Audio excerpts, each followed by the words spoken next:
Marlin, tell me about your son. His name's Deputy Jacob Matthew Pickett in Boone County, Indiana. His end of watch was 3/2/18. He was a great man. He did a lot of good things up in Boone County. The night that he was shot, there was a gentleman that started a candlelight vigil, and he said that Jake had pulled him over. Well, Jake had arrested him 2 years earlier, and on the way to jail, they was having a conversation, and he had made this comment that his wife was pregnant, girlfriend wife was pregnant, and Jake, I guess, pulled over and read him the riot act and said, you know, this baby don't deserve this, and he just kind of took him under his wing, and after he got out of jail, he helped him go through rehab and helped him get a job, and he was on TV that night saying how Deputy Pickett saved his life, and he's sitting there holding this 2-year-old girl, and looked like he really had straightened up. Marlin, tell me about the day you got that phone call. Well, actually, I was in the hospital at the time, and we was watching it live on TV. We didn't know it was our son, of course, and they said a Boone County officer had been shot, and I texted him, you know, are you all right? And that's my last text I got to send to him. Our daughter called us, the town that we grew the kids grew up in. My daughter lives there still and worked there, and known a Brownsburg officer that went to her job and got her, and she called us from the car and said it was Jake that got shot. I was walking down the stairs, and you went down a majority of the stairs, and there was one landing, and the officer just looked at me and said, "Are you Christy?" And I said, "Yeah." And so then I made it down a couple more stairs to the next landing, and she told me, "I need you to come with me." So then at that point, I thought something was wrong with my dad. Hannah had an accident at school. Like, Jake was the last thing I would have ever thought. And so she had gotten my director out of her office, so that way we had somewhere to talk. And she escorted me in there and told me have a seat. And she was on a phone call, and she's like, yeah, I have her now, I gotta go. And she shut the door and sat down and put her hand on my leg, and all she said was, "Jake's been shot." And I started screaming no and crying. And she escorted me out, hyperventilating. I couldn't think, I couldn't talk. And she put me in her squad car. And thank you, baby. So then she told me, she was like, "So where are your parents? We need to go get them." And I told her, I was like, "I need to call them. My dad's admitted into the hospital." And she was like, "Do you think that's wise to tell them over the phone?"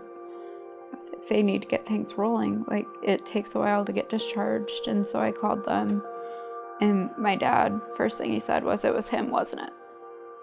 And then I just heard him like screaming.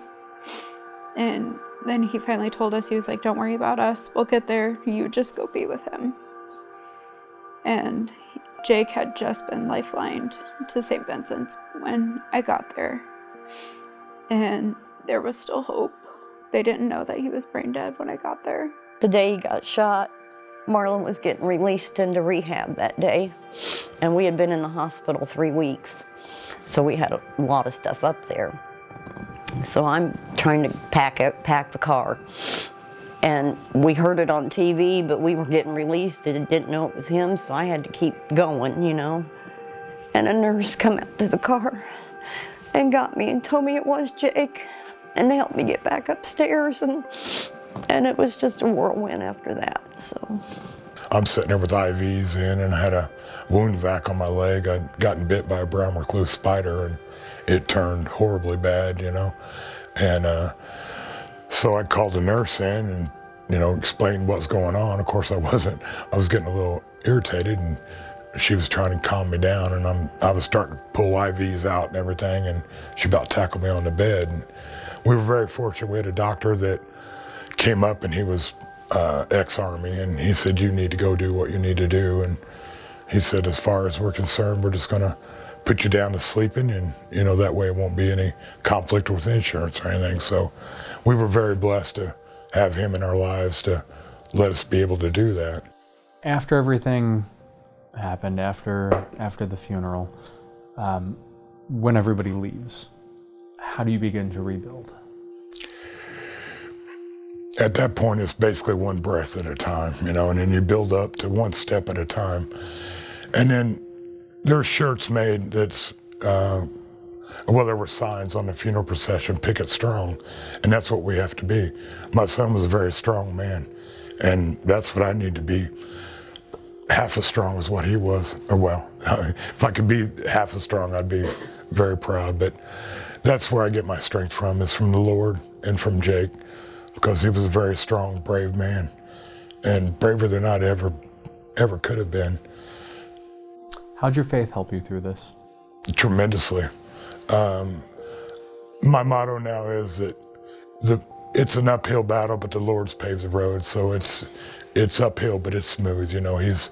He's helped us tremendously. We lived in Tennessee, and that's where I got bit by the spider, and we went to the hospital there, and he said he thought it was a boil and gave me antibiotics and sent me home. And so we came to Indianapolis. We had a house fire and we lost everything we had a couple months before that. So we was basically living out of our car, And so we went to Indianapolis to stay around family.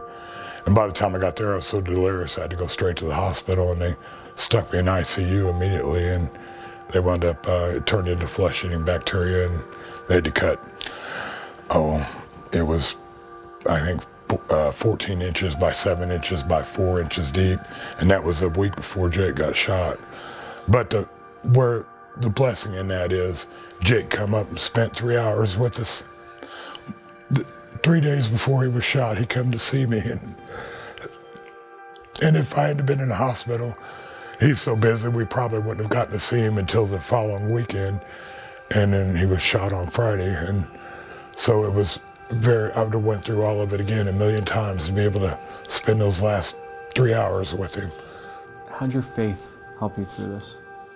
Tremendous, because God got us to Indiana. I mean, at first we thought, well, God got us to Indiana because he got tremendous care at Hendricks.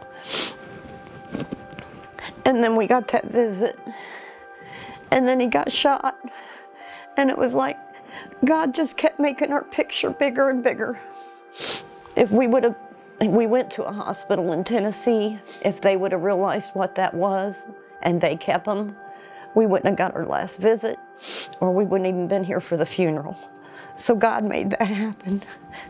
And we really feel that God guided Jake to us to get him his last visit because of what was going to happen.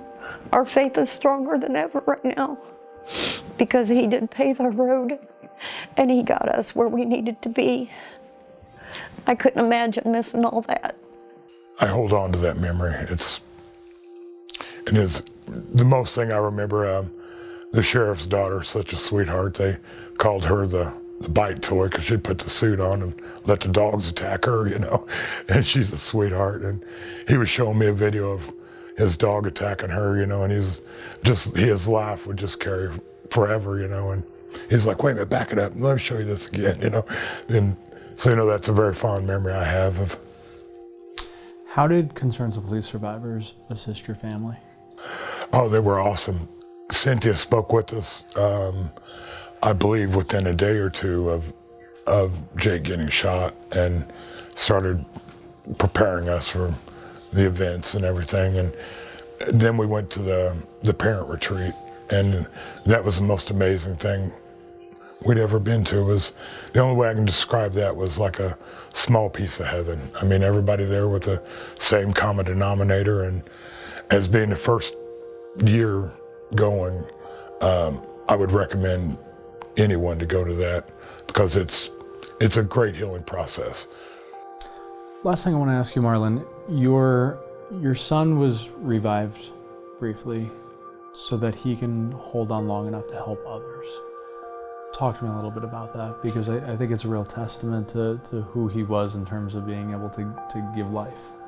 Yeah, that's quite a hero that's still helping people after death, And of course, I never realized their brainstem's what keeps your organs going because he was basically brain dead as soon as they lifelined him to the hospital. You know, he didn't have any brain activity. And so they kept him alive for 5 more days so they could get everybody lined up for the organ donations. And it's a remarkable thing that he got to answer so many more prayers.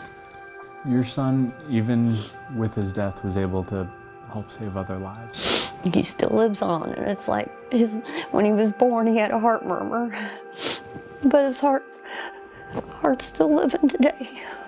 It was given to somebody else. Mm-hmm. Yeah, we haven't got to meet that person yet, but we plan on getting on that as soon as we get back. Hannah, if you could send a message to your uncle, what would you want him to know? Well, I want him to know that we love him a lot and we should respect, and he's my only uncle I won't replace. That's what I want to tell him if I send him a message. Marlin, what else did we not touch on that you want people to know? He was a great man, and all these heroes are wonderful people. Rebecca, thank you for sharing your story. You're welcome. Appreciate it. Can I hug you? You sure can.